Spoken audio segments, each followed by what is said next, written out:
Welcome back to another coffee talk here. Today I'm excited because I'll be talking with Tan, who is going to share some of the different ways that he's been using Buncee, share some of the projects that he's done, and just have a really great conversation about it.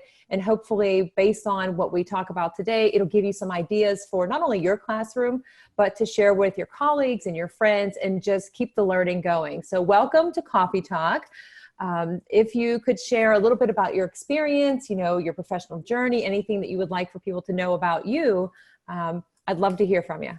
Well, thank you for having me, and I really appreciate Buncee inviting me here because I feel like technology has always been like my co-teacher when I don't have when I don't have a teacher. It magnifies and it duplicates what I can do. So I really appreciate being here. I am currently a 5th grade teacher. But I work in the international world. So I work at a school in Vietnam. As I worked in China, worked in Laos, I worked currently in Vietnam, and I'm moving to Thailand. So working internationally, we have lots of kids who come from multiple countries, and they are English learners, and they're multilinguals. So I currently work with in the international world, we call that these teachers English as an additional language. So we don't call ESL because they come with multiple languages. I work with 5 teachers currently, 5 5th grade teachers. There are 100 kids in the grade, and I work with a small cohort of 17 kids that are on my caseload, and just making sure that I go to co-plan with their teachers and co-teach the lessons. And then I have a short intensive writing class that they don't enroll in Vietnamese classes. They go into the writing course with me. Wow. So one of the things that you said too early on is just about technology, and it's amazing what we can do. And just as educators, like how many different ways we can help our students, give new opportunities to them, let them explore and have fun while learning, but also learn in a much more meaningful way. But especially when it comes to like language learners, with all the different capabilities now, to have students be able to kind of create something, represent, whatever their interests are, and then meet the needs of our learners too. That's really important. So for you, what has been, I guess, like the biggest thing that you've noticed, how technology has impacted you in your role as an educator, or just in your role and what you can provide for your students? For me, as being an English learner myself, when I came to America, I could have, the experience that I had when I was an elementary school kid coming to America from Vietnam and not knowing any English, I know that my experience then, and if I went back to America, and let's say that currently right now, if I was an English learner in America, my experience would be so different. Or the kids that are going, let's say from Syria, or going to America, their experience that they are having now is so drastically different than the experience that I had. And great, really well-intentioned teachers, they just didn't have the resources, because without these resources as technology, we focus on what kids can't do. But with technology, we shift that focus into what kids can do. And so, for example, I know that Buncee has an immersive reader. And so let's say that I am from a Spanish-speaking country and I speak Spanish fluently. With Immersive Reader, when the teacher presents something in English text, the Immersive Reader can be turned on for that proficient Spanish user, and it translates for them. So right then, they can be part of the class. I think the old model was, you have to have abilities. Before we give you opportunities, be part of the community. Now it's, here are the opportunities, and through the opportunities, your abilities will develop. And that's what technology does. It says, you know what, we are going to give you opportunities to develop comprehensible input, to have your ideas be shared and represented. And then through that, your abilities will grow. That might be like one of the best descriptions I have ever heard about the opportunities, like the transition and the change from how it was to how it is now. But it's so true. And I love the example that you gave too. And I know, I teach Spanish, and I have some students who, and not because of the translating from the English to the Spanish or back and forth, but a little bit, they get nervous as a native English speaker to speak in Spanish. Or maybe, you know, in my 8th grade class, which I teach about STEAM and emerging technology, we cover some different topics and my students create with Buncee, and I try to get them to learn more about, you know, different places around the world. And sometimes, you know, it feels like they're creating a project just like for the project, and then we forget about it and move on.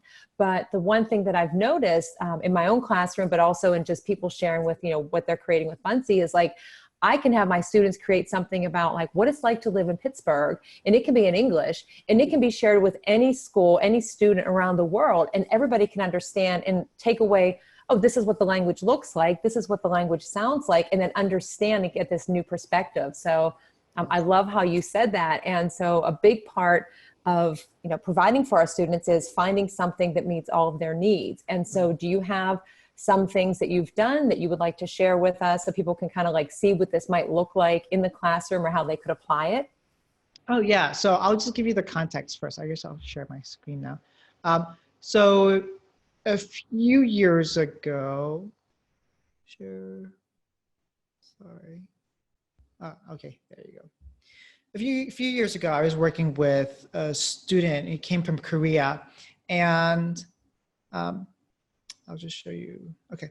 A few years ago, I was working with I was in my intensive EL class, and there was a Korean student who came. Initially we thought, oh, he didn't have any, he was a complete beginner. That's what we thought, because he wouldn't speak to us. He would only nod yes, maybe, if he was really comfortable with us, or he would not respond at all if his no was a no response. His yes was maybe a nod. And then after a few months, we've also observed these behaviors with Korean students as well. So he was not speaking to the Korean students, or more than in English, but it was very limited. I mean, he's a fluent Korean speaker, as the parents tell us, but he wasn't just talking. I think that there was an extreme anxiety. And so he was a selective mute. Though he can speak in English, speak fluently in Korean, and use Korean fluently as literate, he wasn't communicating. Well, instead of saying, okay, instead of focusing on what's wrong, we focus on what's strong, and we say, okay, the class that I had was, the goal was to learn about Athenian education society, with Athenian culture back then. And a part of the culture was education. And Ryan had to go and learn about Athenian education, which he used Korean to help him do that. Then his job was their job was to write several paragraphs about what they noticed about how girls were educated in Athens and how boys were educated in Athens. And I knew Ryan couldn't do that at that moment. And I saw Buncee on Twitter. A friend said, hey, I'm just using Buncee, it's really cool. I said, okay, well, give it a try.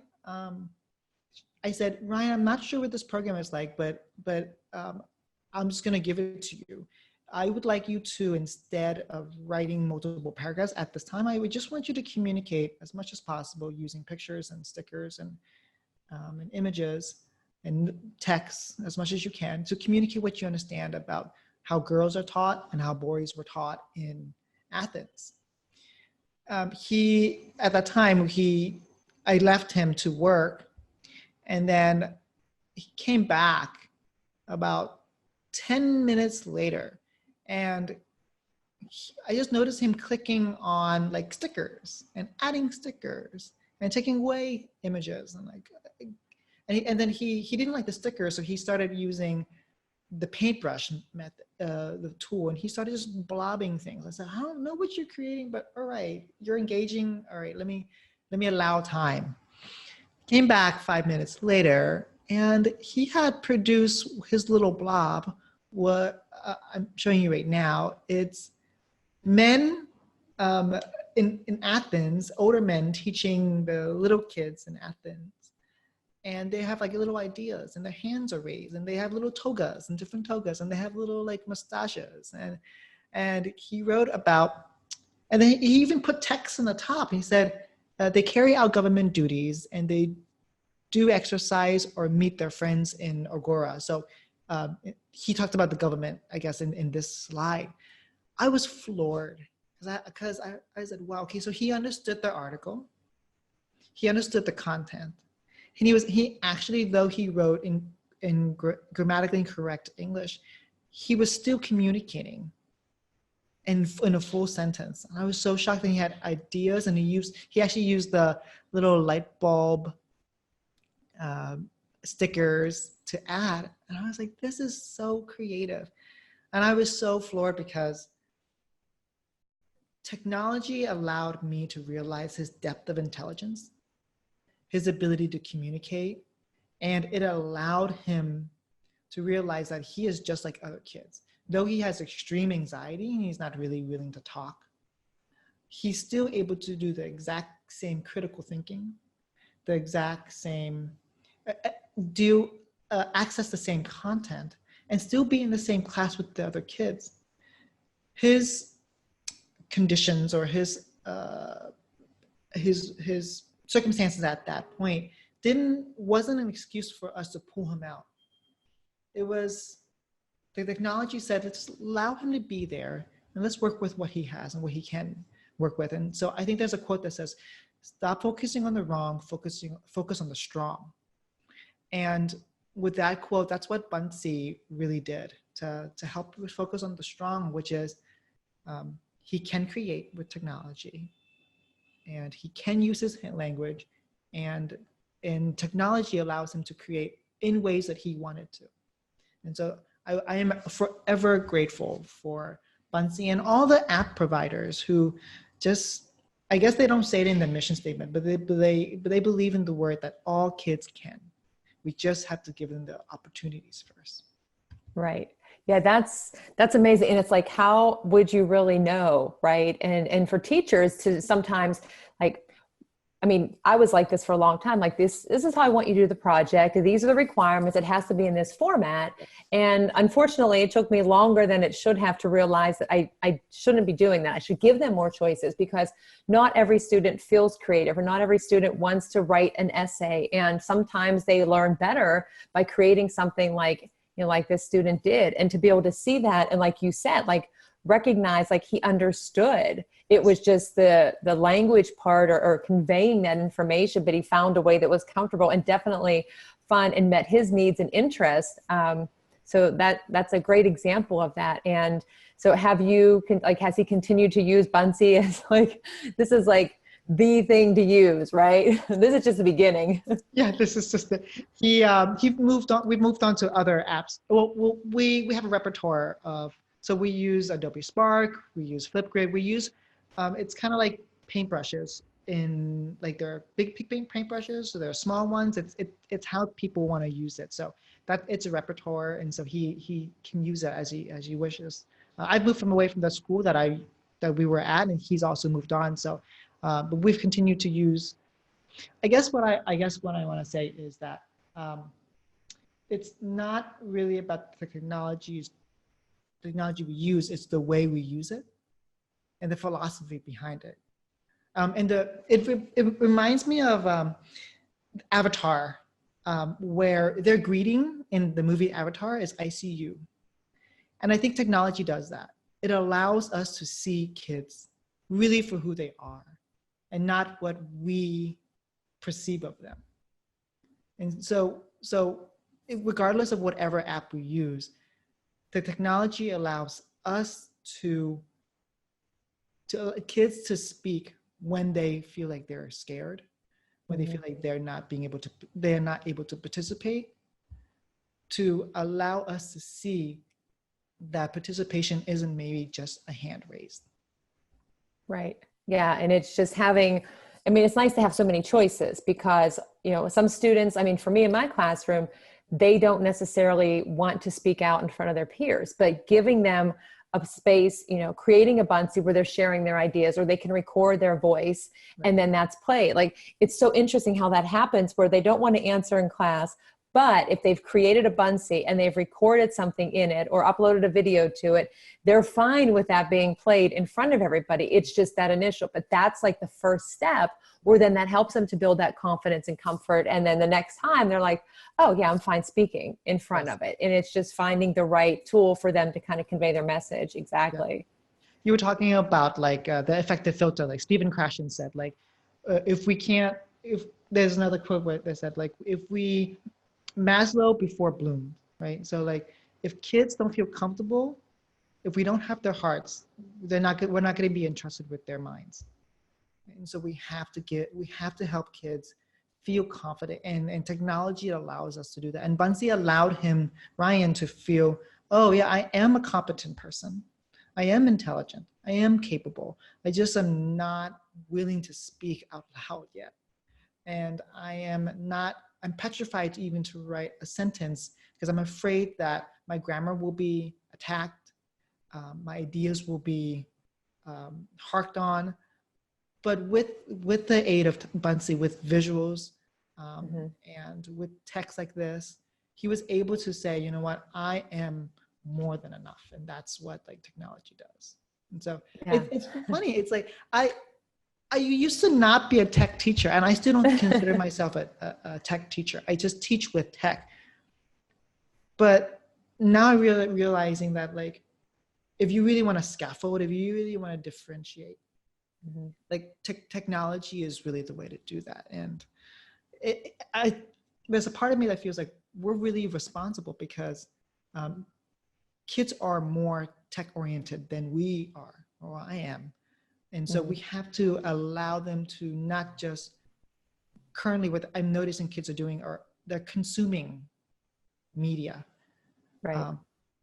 But we want them to consume, create, and collaborate. And so I have a phrase for it. It's called prosumulate. So it's produce, consume, and collaborate. Where it's not just consume. It's not enough. You need to produce from what you consume, and then you just collaborate with others.